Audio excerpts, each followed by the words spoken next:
দেখতে আছে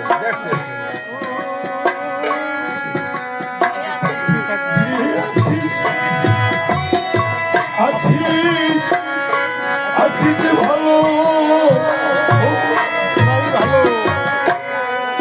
তোরাই ভালো কেন দিবি ফুলে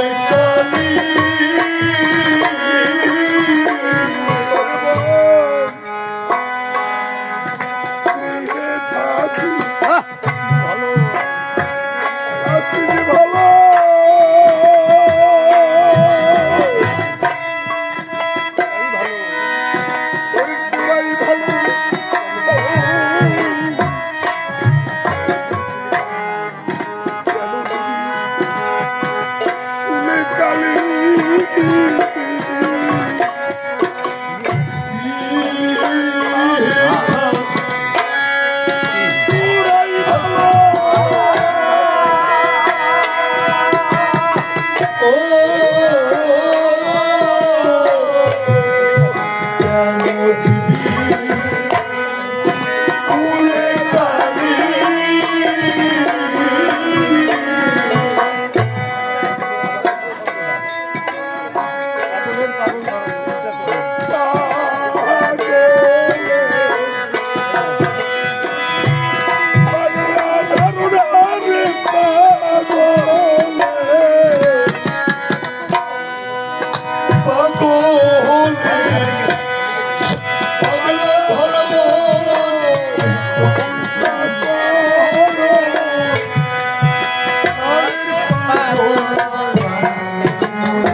গান হয়।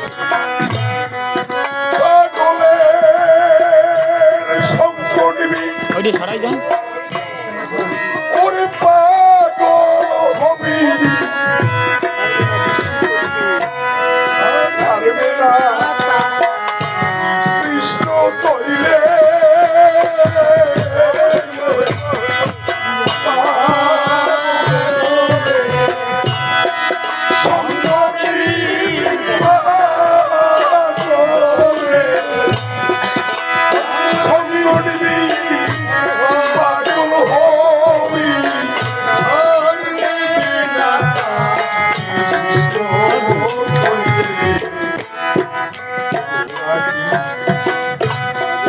পাগল হবি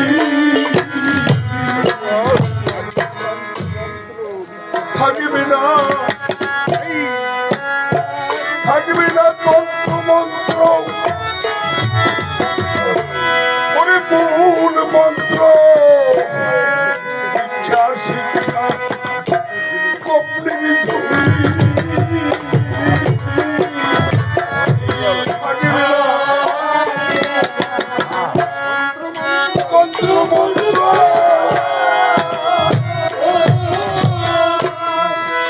ওরে মূল মন্ত্র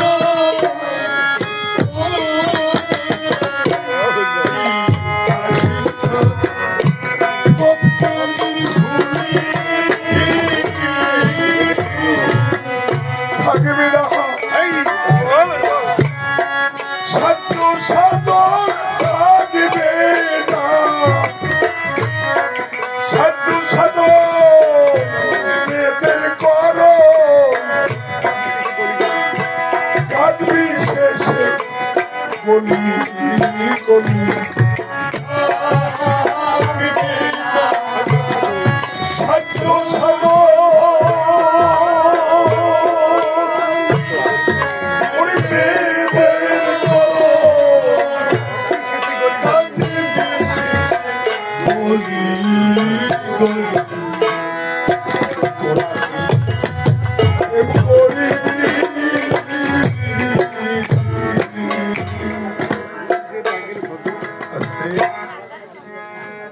পাগল কারা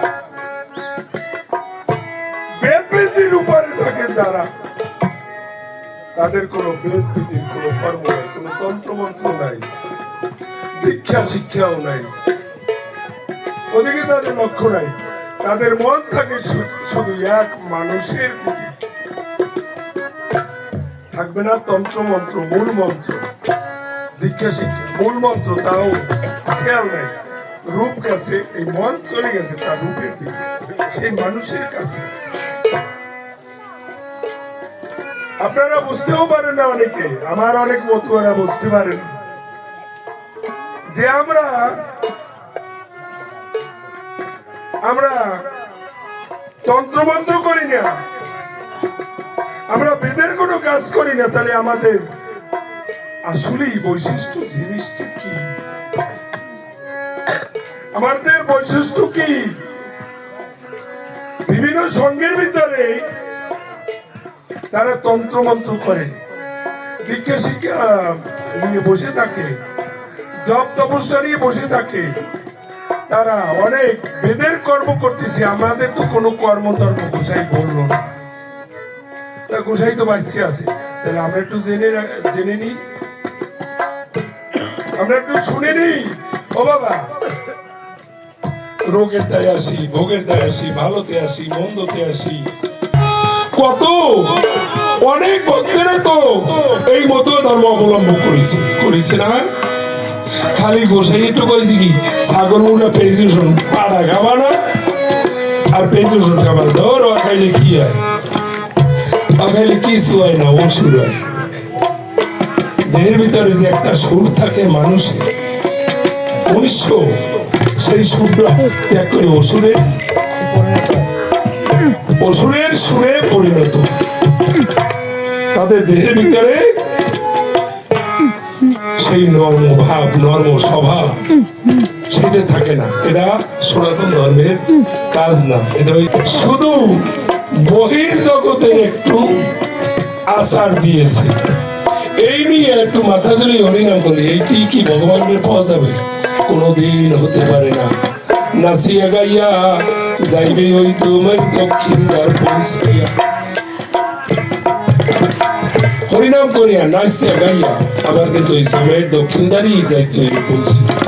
যদি সেই মতুয়ার আদর্শ, সেই ভাব, সেই পাগলের ভাব যদি দেহের ভিতরে জাগ্রত না করতে পারে, এটা হয়েছে এখন ডাইরেক্ট। যেমন এই বিশ্ব ঢাকার থেকে ডাইরেক্ট হয়েছে, এখন খেয়াও পারো লাগে না, ফেরি পারো লাগে না, সব ব্রিজ হয়ে গেছে। আগে মানুষে বলতো যে ঠাকুরের যদি ঐশ্বরিক শক্তি কেউ কামাই করতে পারছে, জলের মধ্যে হাঁটতে পারে। এখন তো আমাকে ঐশ্বরিক শক্তি আমাদের কামাই করে লাগে না। এখন বরগুনে দিয়া ফুস করে গাড়িতে উঠবে, ফাঁস করে যে ঢাকার শহরে যাইয়া দুই দেবার খাইবে। এখন যত পদ্মা নদী টদী ও ঐশ্বরিক লাগে না। এই যে 500 টাকা ভাড়া, 600 টাকা ভাড়া দিলে এক কালি সুন্দর বুঝ মতন যাইতে পারে। চিন্তা করো না যে সেই গোলকের হরির কাছে যাবা, এই রকমের ফসাবো কোনদিন হতে পারে না।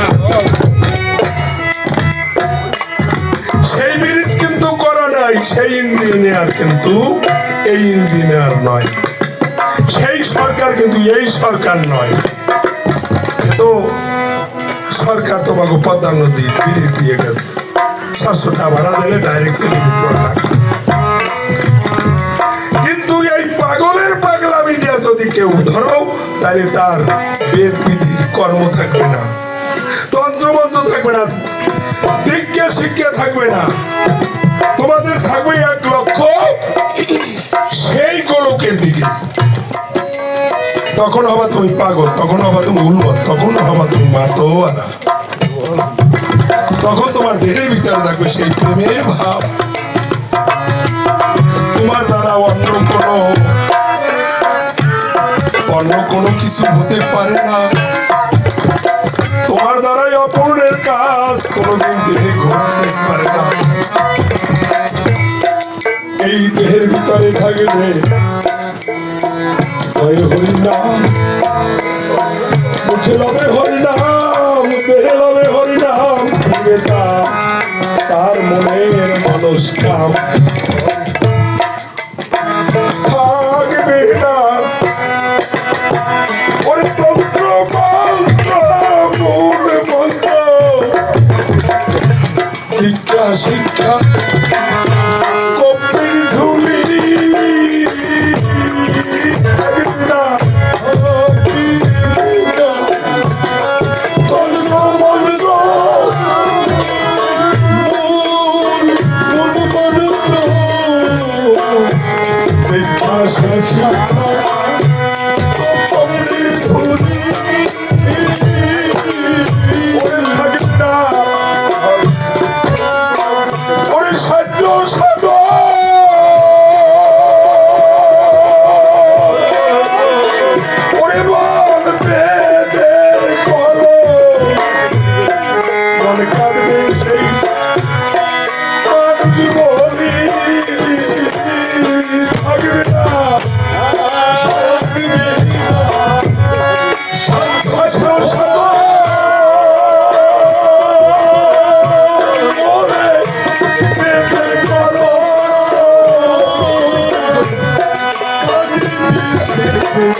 গোপীদের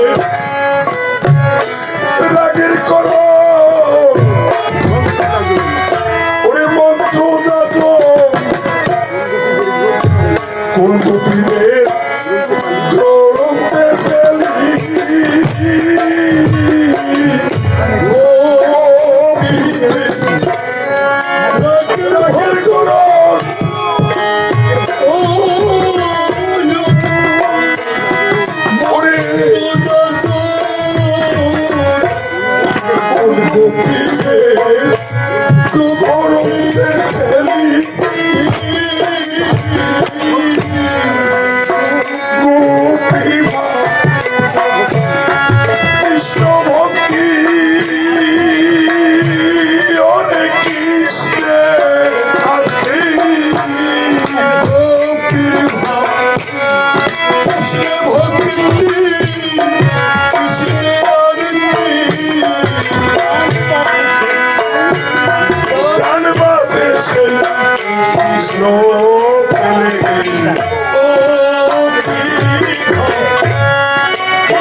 কৃষ্ণকে পাই,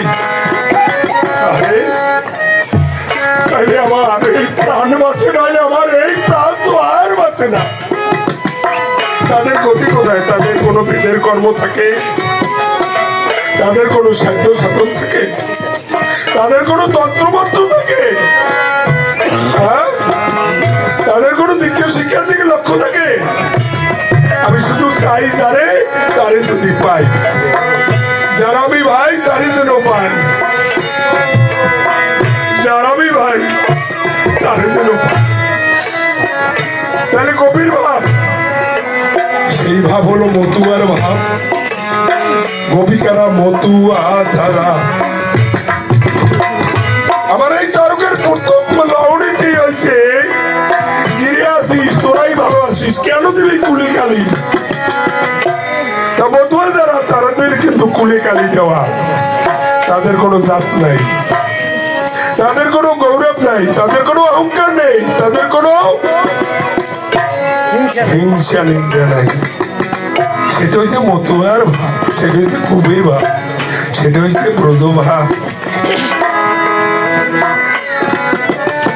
কেমন ভাব নিয়ে আসছে আমার হরিচাঁদ ঠাকুর এই কলিযুগে? যেমন ব্রজ গোপীরা ভগবান শ্রীকৃষ্ণ দাপর যুগে যখন ওই বৃন্দাবন ছেড়ে উনি মথুরায় চলে গেলেন, তখন ওই বৃন্দাবনের যারা ব্রজগোপী, তারা প্রাণ গোবিন্দ হা গোবিন্দ বলে কাঁদছে, আর ধুলায় গড়াগড়ি যাচ্ছে। গাছ পাতা তরুণতা সবাই পাত্র মুদিত করে বসে আছে। সকল গাছপাতা তরুণতা পশু পক্ষী তারা সবাই হাত করে খাচ্ছে। তারা কেউ চক্ষু বন্ধ করে কৃষ্ণ কৃষ্ণ বলে কাঁদছে।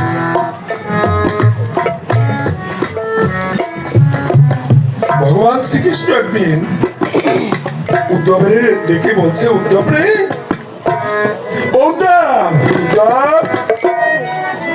হ্যাঁ প্রভু কথা শোনো। হ্যাঁ কি গো? আচ্ছা তুমি একটু বৃন্দাবনে গিয়ে দেখো যে আমার এই ব্রজ গোপীদের কিভাবে তারা আছে, এবং এই ব্রজধামে গাছপাতা পশু যারা আছে তারা কে কেমন আছে, তুমি একটু ওই বৃন্দাবনে গিয়ে দেখো তারা কেমন আছে। তো বলছে, প্রভু আমি তো পারবো না রে, তুমি ব্রজপুরে ত্যায্য করে এসো মথুরাতে, আমি আর যাবো না ওই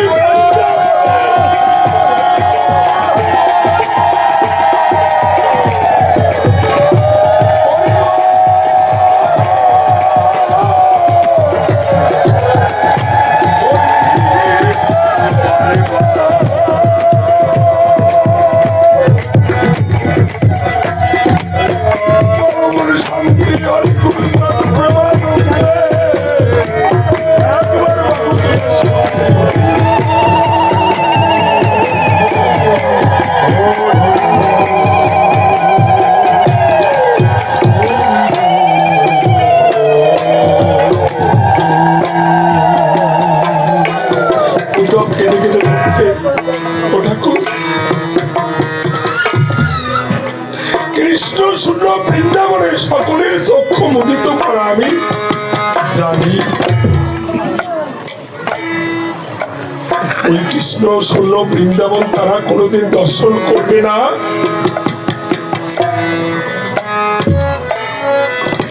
ওই ব্রজধামের ব্রজগোপীরা সবাই চক্ষু বন্ধ,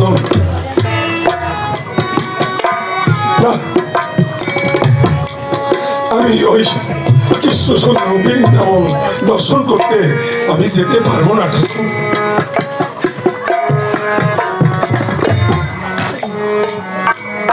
ভগবান শ্রীকৃষ্ণ বলছে উদ্ধব রে,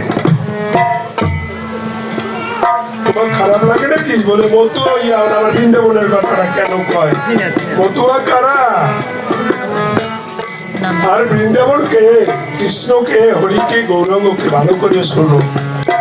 যুগে যুগে অবতীর্ণ, গীতায় লেখা আছে যখন ধর্মের গেলানি হয়, সাধুত্বের গেলানি হয়, তখন আমি যুগে যুগে অবতীর্ণ হই।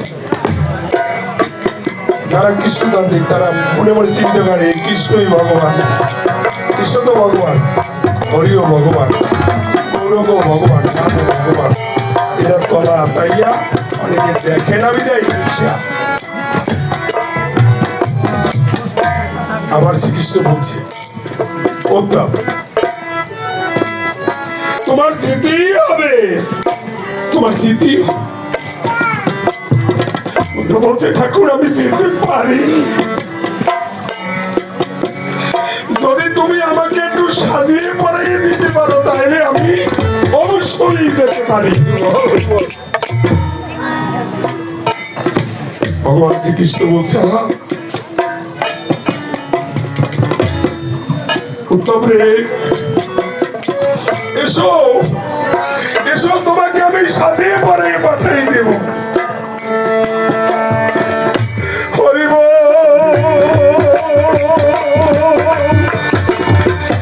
হরিব হরিব হরিব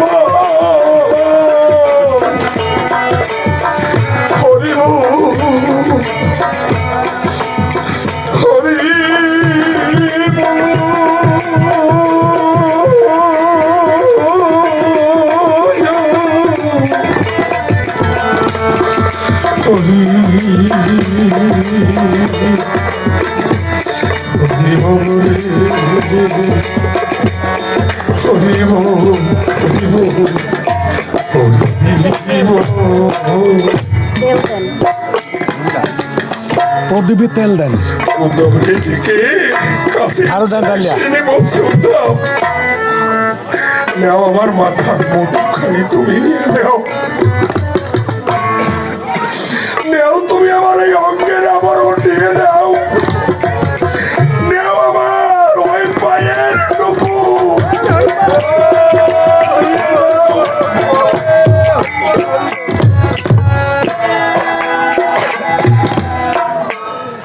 যেমন আমার শ্রীমত শ্রীপদ দিয়েছে।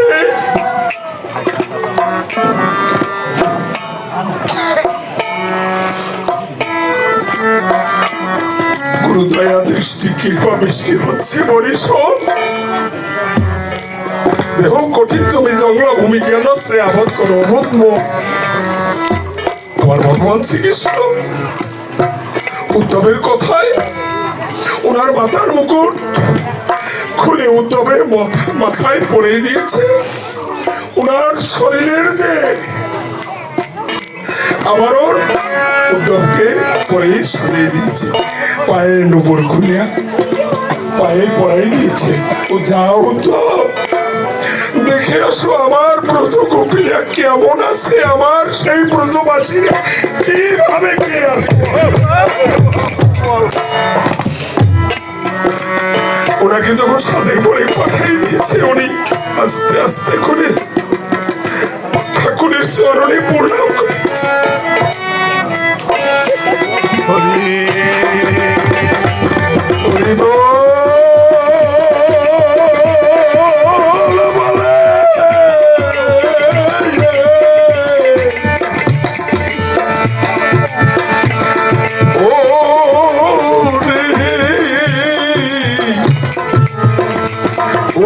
আমার প্রাণীর সখা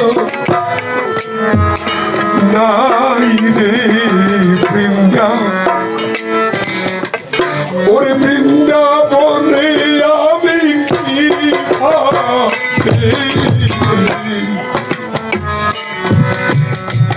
ওরে আমি কিভাবে যাই বৃন্দাবন শুনি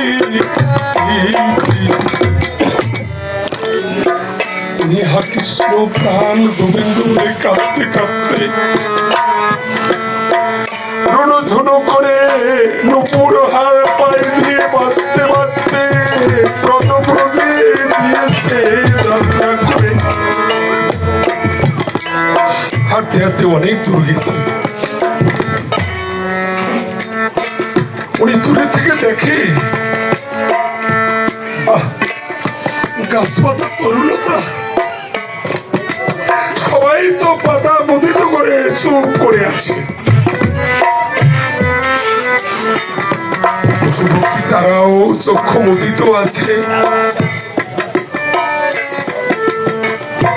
আবার কিছু দূর হাঁটতে হাঁটতে সামনের দিকে অগ্রসর হয়েছে। দেখতে পাই সুখ শাড়ি চক্ষু মুদিত করে প্রাণ গোবিন্দ বলে ডাকছে। কিন্তু উদ্ধবের পায়ে যে আমার প্রাণ গোবিন্দের নূপুর, ওই নূপুরের ঝুনু ঝুনু রুনু ঝুনু রুনু ঝুনু রুনু ঝুনু বাজনা বাজনা ওই শুনতে শুনতে সুখ বলছে ও শাড়ি ও শাড়ি, সবাই বলো মুখে হরি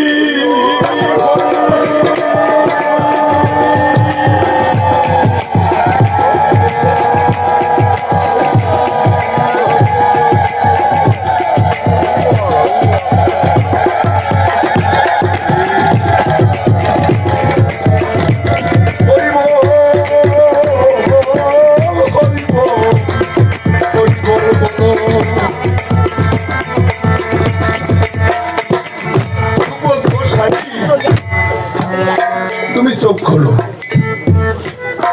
বলে কেন? বলে জানো না ওই যে আমার প্রাণ গোবিন্দ এসেছে।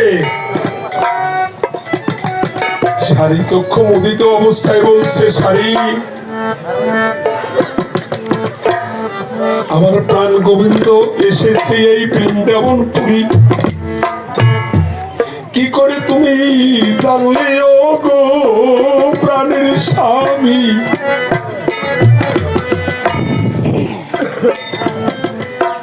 সত্যি করে বলো আমায়, আমি একটু শুনি। সুখ বলছে ও শাড়ি তুমি লক্ষ্য করে শোনো আমার প্রাণ গোবিন্দের নূপুর খানি। ওই শুনতে পাও যে রুনু ঝুনু বাজছে, রুনু ঝুনু রুনু ঝুনু রুনু ঝুনু রুনু ঝুনু বাজছে। হরি বল হরি বল হরি বল হরি বল হরি বল।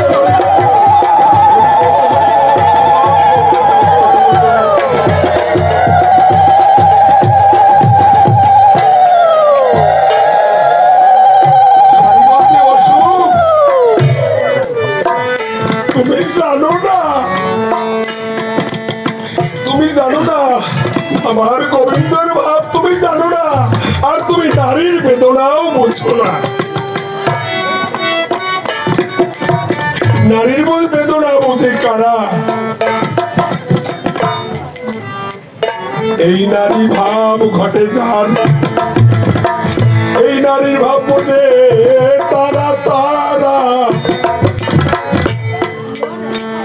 তোমার ভিতরে এখনো সেই পুরুষের ভাব,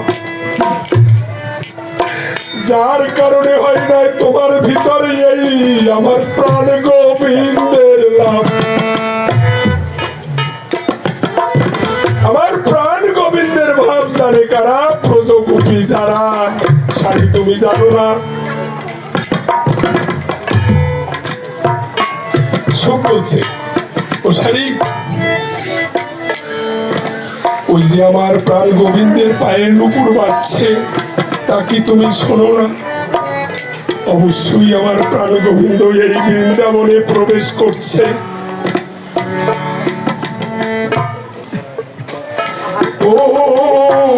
ও শাড়ি গো, ও শাড়ি।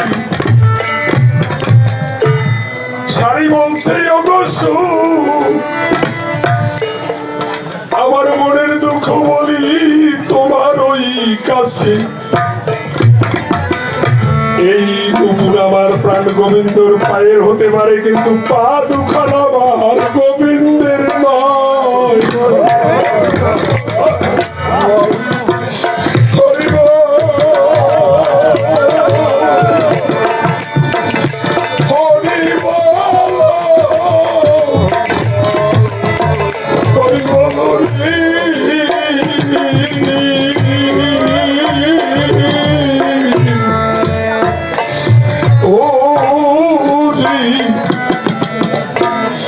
এই পাহাড় আমার গোবিন্দর নয়, এ পায়ের উপর হতে পারে আমার গোবিন্দের, কিন্তু এ পা দুখান আমার প্রাণ গোবিন্দের নয়।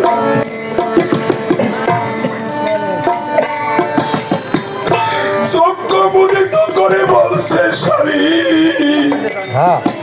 চক্ষু মোড়াই আমি আমার গোবিন্দ এই বৃন্দাবনপুরে আসে নাই।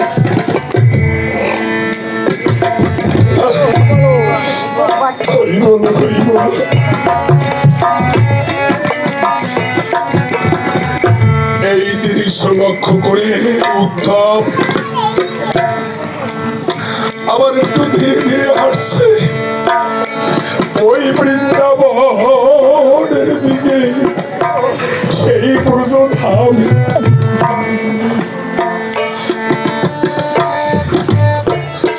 কিছু দূর গিয়ে দেখে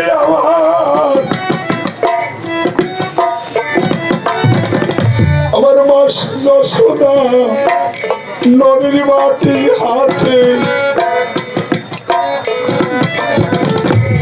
এই নদীর মাটি হাতে নিয়ে আস্তে আস্তে নাড়াচাড়া করছে।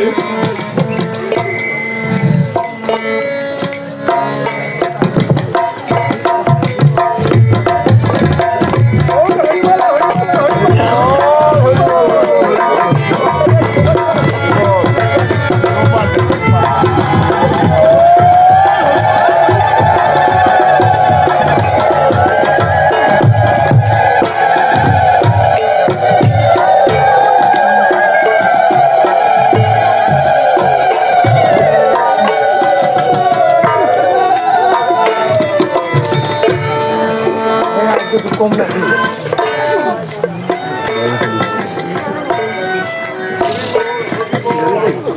বাবু?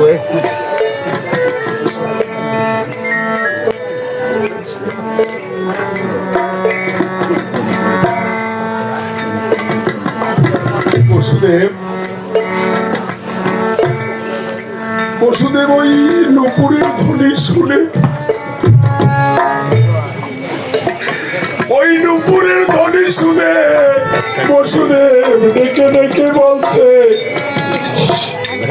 মা যশোদা রে, ও যশোদে, যশোদে, ও যশোদে, আমার প্রাণের গোপাল আসছে এই ব্রজধামে।